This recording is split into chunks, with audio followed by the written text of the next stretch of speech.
যে ব্যক্তি পবিত্রতার সহিত পবিত্রতা অর্জন করে যে ব্যক্তি বাড়ি থেকে বের হলো ইলা সলাতিন মাকতুবাতিন, সলাত আদায় করার জন্য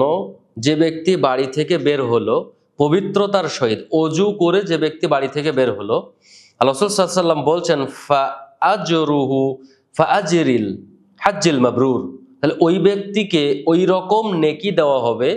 যে ব্যক্তি ইহরামধারী হাজির নেয়, আল্লাহ রাব্বুল আলামিন তাকে সমপরিমাণ নেকি দান করবেন। সুবহানাল্লাহি ওয়া বিহামদিহি। অনেক সময় আমরা দেখি বাড়িতে সুন্দর অজুর ব্যবস্থা থাকে বা অজুর ব্যবস্থা সুন্দর আছে, এই রকম সুন্দর ব্যবস্থা থাকার পরেও অনেক মানুষ মসজিদে চলে আসে অজু করার জন্য, কিন্তু তারা এই হাদিসের উপর এই হাদিসটা তারা জানে না। এই জন্য আজকে থেকে আমরা চেষ্টা করব এই হাদিসটা যখনই আপনার সামনে যাবে, ইউনাইট টিভির পেজে হোক বা ইউনাইট টিভির আইডিতে হোক বা ইউনাইট টিভির যেখানেই হোক না কেন, বা যেখানেই আপনি এই হাদিসটা শুনতে পাবেন যে আল্লাহ রাসূল সাল্লাল্লাহু আলাইহি ওয়াসাল্লাম বলছেন অজু করে যদি কোনো ব্যক্তি সালাতের জন্য বাড়ি থেকে বের হয়, তাহলে ওই ব্যক্তিকে এই রকম নেকি দেওয়া হবে যে একজন ইহরামধারী হাজির নেয়। সুবহানাল্লাহি ওয়া বিহামদিহি।